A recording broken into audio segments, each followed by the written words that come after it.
राधे राधे प्यारे बच्चों। चलते हम लोग आज धातु और अधातु के बहुत ही महत्वपूर्ण 40 क्वेश्चंस हम आप लोगों के लिए सेट किए हैं। और जहाँ तक मुझे संभवतः मैंने उम्मीद है और उम्मीद के साथ साथ विश्वास भी है कि आप लोगों के धातु और अधातु क्वेश्चंस जो एग्ज़ाम में पूछे जाते हैं ऑब्जेक्टिव में, इससे बाहर नहीं ही पूछा जाएगा। और इसी से रिलेटेड आपको क्वेश्चन थोड़ा सा भले शब्दों को घुमा करके दिया जाए, लेकिन शायद हमारे समझ से, चूँकि सारे एनसीईआरटी भी रखे हुए हैं इसमें, एनसीईआरटी के क्वेश्चंस प्लस जो आपके प्रीवियस ईयर्स के क्वेश्चन जो है क्वेश्चन बैंक से, उनमें से जो जो इम्पोर्टेंट जिस चीज़ को रिपीट किया गया है, जिससे रिलेटेड क्वेश्चन हमेशा पूछी जाती है, उन्हीं क्वेश्चंस को हम लोग सेलेक्ट करके आपके सामने हम लोग 40 क्वेश्चंस रखे हुए हैं। और चलते हैं एक एक करके देखते हैं। और वीडियो हमको उम्मीद है कि आपके परीक्षा के दृष्टि से बेहद ही महत्वपूर्ण है। सभी बच्चों को एक बार ज़रूर देखना चाहिए।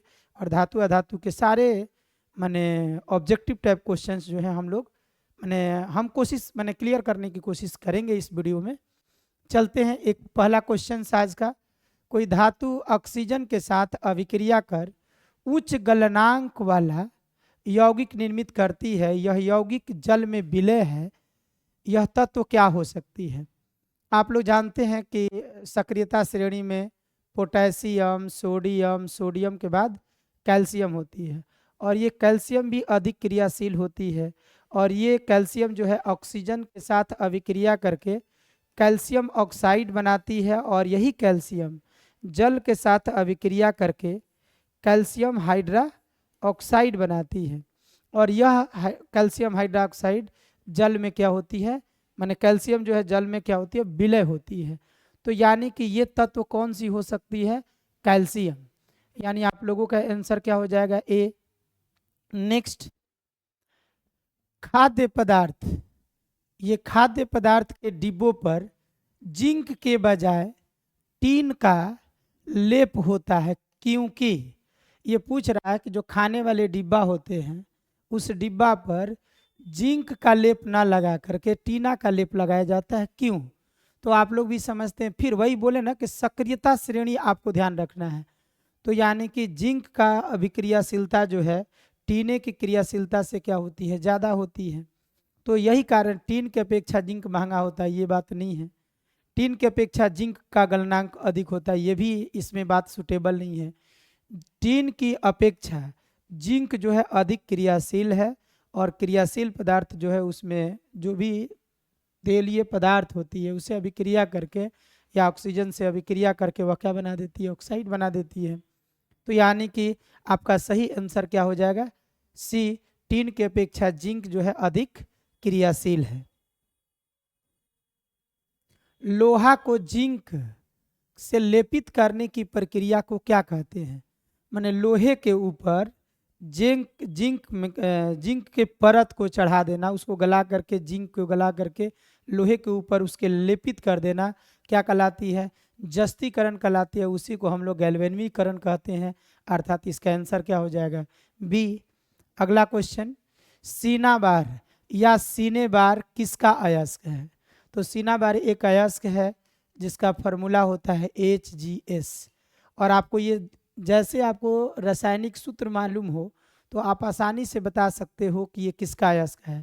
तो यानी सल्फाइड के रूप में रहता है। और किसका है, मरकरी का, अर्थात पारा का। इस प्रकार से सीना बार किसका अयस्क है, पारा का। लोहा, निकेल, क्रोमियम और मिश्र धातु, माने इस तीनों के, लोहा, निकेल, क्रोमियम के मिश्र धातु को क्या कहते हैं?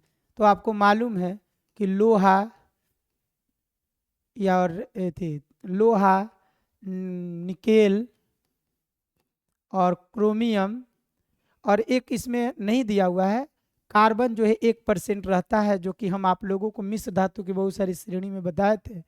ये तीनों के मिलाने से क्या बनती है, तो यानी कि स्टेनलेस स्टील बनता है। क्या बनता है, स्टेनलेस स्टील। तो यानी कि आपका आंसर क्या हो जाएगा, स्टेनलेस स्टील। टाँका जो है, टाँका जिसको आप शोल्डर कहते हो, ये तो टीना और सीसा होता है, पीबी और एशियन का मिक्सचर होता है, मिश्रण होता है। जर्मन सिल्वर, गन मेटल्स, डेल्यूरियम ये एल्युमिनियम का होता है, इसमें कॉपर भी होती है, जिंक भी होता है, निकेल भी होता है। यानी कि ये ड्यूरेलियम यानी जो पंखा होता है एल्युमिनियम जिसमें 73% होता है, 73 कह रहे हैं, 95% होता है। उसके बाद कॉपर 4% होता है, मैग्नीशियम और मैग्नीज जो होता है 0.5% होता है। तो यानी कि स्टेनलेस स्टील जो है लोहे, निकेल, क्रोमियम का मिश्र धातु है। और इस प्रकार से आप लोगों का आंसर क्या हो जाएगा, डी। तांबा और जिंक, तांबा और जिंक के मिश्र धातु को क्या कहते हैं, तो पीतल कहते हैं। क्या कहते हैं, पीतल। यानी और कांसा किसका होता है, तो कंसा जो होता है तांबा और टीना का होता है। टाका किसका होता है, तो अभी बताए कि सीसा और टीना का होता है। और स्टील क्या होता है, लोहा और कार्बन का मिश्र धातु होता है। नेक्स्ट, कार्बन क्या है, तो पूछ रहा है कार्बन धातु, अधातु, उपधातु, मिश्र धातु। तो कार्बन एक क्या है, अधातु है, जो इस दुनिया में सबसे अधातुओं में सबसे महत्वपूर्ण यानी कि कार्बन होता है। कार्बन टेट्रावैलेंसी होती है, यानी इसकी 4 संयोजकताएं होती है। अगला एक्वा रेजिया, ये तो कई बार बताया जा चुका है। एक्वा रेजिया HCl और HNO3 का अनुपात होता है। तो यानी कि इसका 1 अनुपात और इसका कितना है, सॉरी उल्टा बोल दिए, 3 अनुपात, ये 3 भाग और ये क्या होगा 1 भाग, 3 अनुपात कितना हो जाएगा 1। और इस प्रकार से आप लोगों का आंसर क्या हो जाएगा, ए। ये रॉयल जल कहला जाता है, इसी को अम्ल राज भी कहते हैं। नेक्स्ट, सबसे कठोर तत्व, तो देखिए तत्व बोला है यानी पदार्थ बोलना चाहिए। तत्व पत्थर तो कोई पदार्थ ही नहीं है। कार्बन एक तत्व है, ऑक्सीजन भी एक तत्व है, हीरा एक कार्बन के अपरूप है जिसके अंतर्गत तत्वों को ही बोलेंगे। तो यानी कि तत्व भी एक प्रकार का पदार्थ ही है। तो इन दिए हुए में सबसे अधिक कठोर कौन होता है, हीरा होता है। तो इस प्रकार से हीरा हो जाएगा जो कि कार्बन का अपरूप होता है। कौन सा धातु कमरे के ताप पर द्रव होता है, यहाँ देखिए धातु दिया हुआ है। तो यानी 114 गो तत्वों में जो NCERT के अनुसार 114 तत्व है, जिसमें 92 धातु और 22 अधातु है। इस पूरे तत्वों में दुइये को क्या है, द्रव अवस्था में होता है। और पहला एक होता है पारा और दूसरा होता है ब्रोमीन। पारा होता है धातु और दूसरा ब्रोमीन होता है अधातु। तो धातु पूछा है तो यानी कि क्या हो जाएगा आपका आंसर, पारा। यही अधातु बोला होता तो ब्रोमीन। नेक्स्ट, निम्नलिखित में चाकू से काटा जा सकता है। तो चाकू से काटे जाने वाले लिथियम, सोडियम और पोटेशियम, ये 3 तत्व हैं जिसको चाकू से काटा जा सकता है। तो इसमें देखना है लिथियम, कैल्शियम, तांबा और लोहा। तो इस प्रकार से हम लोगों का ऑप्शन क्या हो जाएगा, लिथियम। 11 का ए। निम्न में कौन सा आयनिक यौगिक है, आयनिक यौगिक का मतलब क्या जानते हैं, यानी कि धातु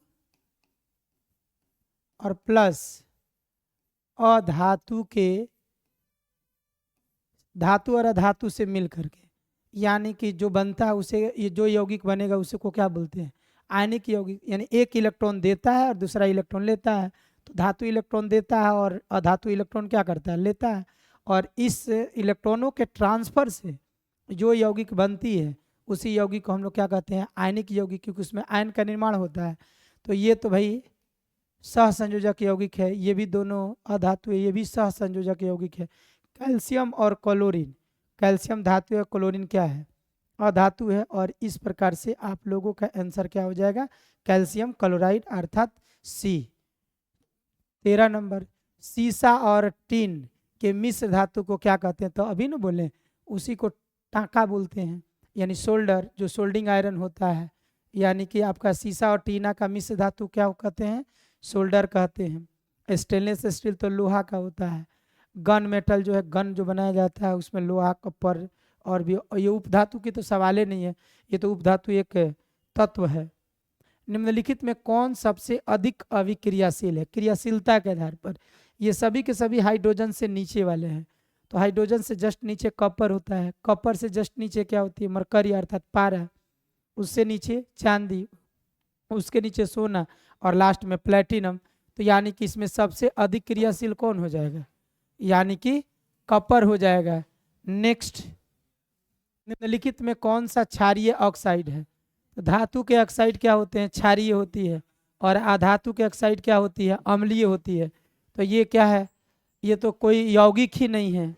और नाइट्रोजन डाइऑक्साइड जो है ये भी क्या है, अम्लीय है, और ये भी क्या है, अम्लीय है। ये धातु का ऑक्साइड यहाँ पर है, तो इस प्रकार से क्षारीय कौन हो गया, सोडियम ऑक्साइड। पीतल किसका उदाहरण है? तो पीतल धातु का तो उदाहरण है नहीं, अधातु का है नहीं, उपधातु है नहीं। पीतल तो भाई कॉपर और माने तांबा और जस्ता का क्या है, मिश्र है, यानी मिश्रण है, यानी मिश्र धातु है ये। 16, निम्नलिखित में किस तत्वों में संयोजी इलेक्ट्रॉनों की संख्या अधिक होती है? तो यानी कि इसका 14 इलेक्ट्रॉनिक विन्यास होता है। सिलिकॉन का 14, तो 2 8 4 हो जाएगा, इसका 2 8 3 होता है। फास्फोरस 15 है, तो 2 8 3 होगा, 2 8 15 है ना, 5। और इसमें सोडियम कितना हो जाएगा, 2 8 1, अर्थात कितना हो जाएगा, सी हो जाएगा इसका। फास्फोरस 15 15, तो 2 8 और कितना हो जाएगा, 5 15। सिलिकॉन का 14, इसका 13 और इसका 11। तो इसकी संयोजी इलेक्ट्रॉनों की संख्या पूछा है, संयोजकता नहीं पूछा है, संयोजी इलेक्ट्रॉनों की संख्या पूछा है। तो इस प्रकार से क्या हो जाएगा, फास्फोरस। गंधक की परमाणु संख्या 16 होती है, और 14 किसका होता है, तो सिलिकॉन का। 15 किसका होता है, अभी पढ़े, फास्फोरस का। और 17 किसका होता है, क्लोरीन का। नेक्स्ट, विद्युत अपघटनी परिष्करण में अशुद्ध धातु को बनाया जाता है। एनोड, कैथोड, अपघटक, इनमें से सभी। तो आप देखिए, शुद्ध अगर होता तो कैथोड होता है, और यदि अशुद्ध धातु बोला है तो ये क्या हो जाएगा, एनोड। एनोड माने धनात्मक, और कैथोड माने ऋणात्मक। इसी को बोलेंगे प्रोटॉन, और इसको बोलेंगे इलेक्ट्रॉन। चलिए यहाँ पर हो गया। तो नेक्स्ट, जब मैग्नीशियम फीता को जलाया जाता है तो उत्पन्न आग की लौ हो जाती है, लौ होती है पीला, नीला, चमकीला, उजला, अर्थात चमकीला उजला। नेक्स्ट क्वेश्चन, ग्रेफाइट होता है, तो ग्रेफाइट विद्युत का क्या होता है, सुचालक होता है। ये ग्रेफाइट क्या है, कार्बन का अपरूप है, और इसका एक दूसरा अपरूप होता है हीरा, जो विद्युत का क्या होता है, कुचालक। क्योंकि ग्रेफाइट जो होती है षष्ठ फलकीय होती है, इसमें एक इलेक्ट्रॉन हमेशा क्या रहता है, फ्री, जिस फ्री के कारण ये क्या होती है, सुचालक होती है। तांबे के विद्युत अपघटन शोध के दौरान एनोड कीचड़ में कौन सी धातु पाई जाती है? तो सोना पाई जाती है। जैसे आप लोग सुने होंगे कि तांबे का शुद्धिकरण विद्युत अपघटन विधि से किया जाता है, और विद्युत अपघटन में 2 रड का प्रयोग किया जाता है। एक होता है शुद्ध धातु का, शुद्ध तांबा का, और एक होता है अशुद्ध तांबा का। तो यानी कि शुद्ध धातु पर कॉपर प्राप्त होता है, जिसको आप लोग एनोड बोलते हो। कैथोड जो बनता है, कैथोड जो बनता है शुद्ध तांबा का बनता है, शुद्ध तांबा का। एनोड जो होता है अशुद्ध तांबा का होता है, जो कि जिस पर कॉपर के आयन प्राप्त होते हैं। परंतु इसके नीचे जो है अशुद्धिक रूप में, चूंकि अम्ल से या सल्फर क्या कहते हैं, इसके शुद्धिकरण में जो अम्ल होते हैं, उस अम्लों से सोना जो है अभिक्रिया नहीं करता है। तो सोना, चांदी, तांबा, प्लेटिनम जो है नीचे कीचड़ में क्या होता है, यानी कि कीचड़ के रूप में प्राप्त होता है। तो यानी तांबे के विद्युत अपघटन शोध के दौरान एनोड कीचड़ में, माने नीचे जो है एनोड कीचड़ में कौन सी धातु पाई जाती है? तो जो कम क्रियाशील होती है, जैसे सोना हो गया, तांबा हो गया, प्लेटिनम हो गया, चांदी हो गया, ये सभी के सभी क्या होते हैं, कीचड़ में धातु के रूप में पाई जाती है। अगला, निम्नलिखित में कौन सी धातु सर्वाधिक आघातवर्धनीय होती है? तो कौन होती है? सोना। और सबसे ज्यादा तन्य भी क्या होती है? सोना ही होती है। सिल्वर क्लोराइड का रंग कैसा होता है? तो सिल्वर क्लोराइड का रंग श्वेत होता है, लेकिन सिल्वर ब्रोमाइड अगर पूछता तो उसका रंग कैसा होता है? पीला होता है।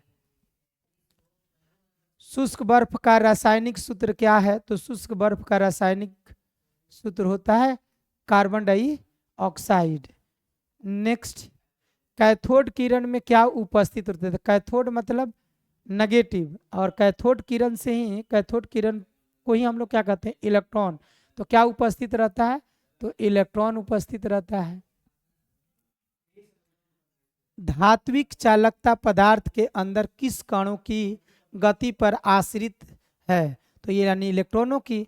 इलेक्ट्रॉन का स्थानांतरण होता है, इलेक्ट्रॉन एक जगह से दूसरी जगह फ्लो होती है, तभी ना विद्युत धारा प्रवाहित होता है, जिसको आप क्या कहते हैं? वह विद्युत का सुचालक है। 28, बक्साइड निम्नलिखित में किस धातु का? ये बहुत ज्यादा इंपॉर्टेंस भी है, जिसका सूत्र होता है Al2O3 इंटू 2H2O। ये बक्साइड का तो क्लियर दिख रहा है कि इसमें कौन सा धातु है? एल्युमिनियम। तो इस प्रकार से क्या हो जाएगा? सी हो जाएगा। नेक्स्ट, कैलेमाइन निम्नलिखित में से किस धातु का अयस्क है? तो कैलेमाइन का सूत्र क्या होता है? ZnCO3 अर्थात जिंक कार्बोनेट। और इस प्रकार से आपका फॉर्मूला किस धातु का अयस्क हो गया? यानी कि जिंक का। क्यूप्राइट, क्यूप्राइट माने कप्पर का, तो यानी कि किस धातु का अयस्क है? तो यानी कि कप्पर का है। कप्पर ग्लांस भी किसका है? यानी कि कप्पर का है। ऐसे तत्व जो इलेक्ट्रॉनों को ग्रहण कर, इलेक्ट्रॉनों को ग्रहण कर ऋणात्मक आयन बनते हैं, उसे कहे जाते हैं। अगर त्याग करके धनात्मक बनता है तो धातु, और ग्रहण करके बन रहा है तो क्या हो जाएगा? अधातु अर्थात सी। नेक्स्ट, जस्ता का अयस्क है, यानी जस्ता का अयस्क तो बहुत सारा होता है, लेकिन अब इसमें देखना है। जिंक सिने ये पारा का है। जिंक ब्लेड जस्ता का है, जिसको आप लोग क्या बोलते हो? ZnS। यही आपका क्या हो गया आंसर। बॉक्साइड हो गया एल्युमिनियम का, सोडियम क्लोराइड हो गया सोडियम का। नेक्स्ट, लोहे की परमाणु संख्या होती है, और परमाणु संख्या याद रखोगे 1 से लेकर 30 तक, तो शायद आपको ये क्वेश्चन पकड़ाने की चांसेस रहेगी। तो लोहा की परमाणु संख्या क्या होती है? 26। और 23 किसका होता है? वैनेडियम का। 25 किसका होता है? मैग्नीज का। और 24 किसका होता है? क्रोमियम का। इस प्रकार से आप लोगों का लोहा की परमाणु संख्या 26 अर्थात बी। हीलियम कैसा तत्व है? तो हीलियम के साथ साथ और 5 हुए हैं। हीलियम, नियोन, आर्गन, क्रिप्टन, एक्सनॉन और रेडन। ये 6 के 6 अक्रिय गैस हैं, और इन्हीं गैस की जैसी स्टेबिलिटी को प्राप्त करने के लिए तत्व जो है इलेक्ट्रॉनों को क्या करता है? लूज करता है या गेन करता है।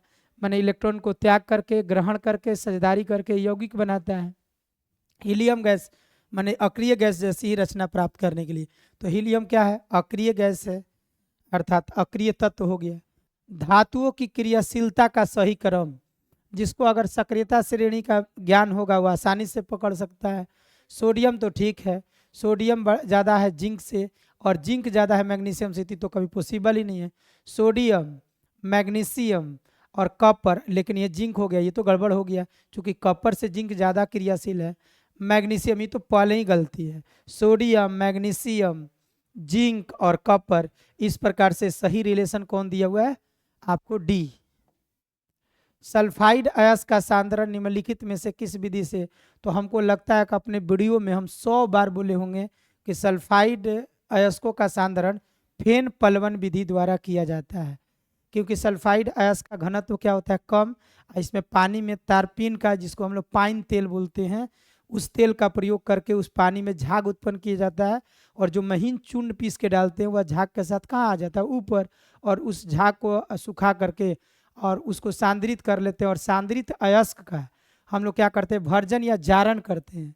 और भर्जन और जारण करने के बाद वह क्या होता है? ऑक्साइड में बदलता है, और ऑक्साइड का अपचयन और भी बहुत सारी प्रक्रिया द्वारा उसका शुद्धिकरण करते हैं, तब उसके बाद धातु प्राप्त होता है।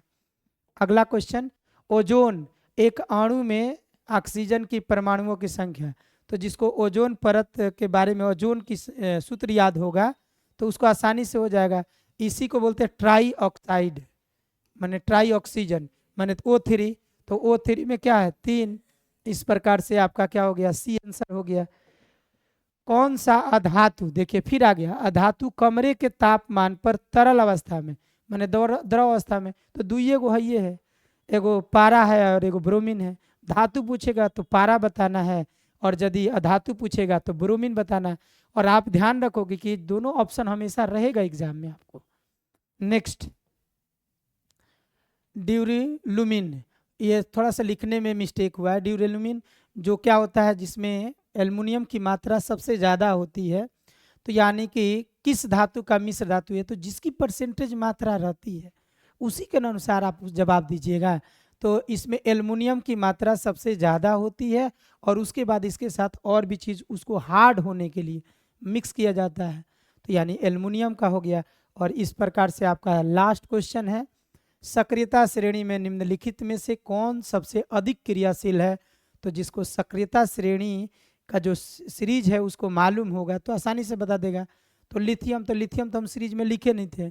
लिथियम के बाद पोटेशियम, पोटेशियम के बाद सोडियम, सोडियम के बाद कैल्शियम, मैग्नीशियम, एल्युमिनियम, जिंक, ऐसे होता है। तो आप देखिए सोडियम जब इसमें है या पोटेशियम नहीं है, लिथियम नहीं है, तो आपका आंसर क्या हो जाएगा, सोडियम हो जाएगा। इस प्रकार से आप लोगों का 40 क्वेश्चंस जो था वह कंप्लीट हुआ। और इस वीडियो में इतना ही। और आप लोग निश्चित तौर पर कमेंट कीजिएगा कि आप लोगों को और भी किस तरह के क्वेश्चन की ज़रूरत है एग्जामिनेशन पॉइंट ऑफ व्यू से। अगर आपको किसी तरह की कोई अगर रिक्वायरमेंट है, आपकी ज़रूरत है, तो आप कमेंट में ज़रूर बोलिए, कमेंट में ज़रूर लिखिए, और हम लोग उस चीज़ को, आपके रिक्वायरमेंट को पूरा करने की कोशिश करेंगे। हमारी पूरी टीम आपके साथ है, आपके परीक्षा के लिए, आपके माने फ्यूचर के लिए, ब्राइट फ्यूचर के लिए। इस वीडियो में इतना ही, मिलते हैं हम लोग अगले वीडियो में। राधे राधे।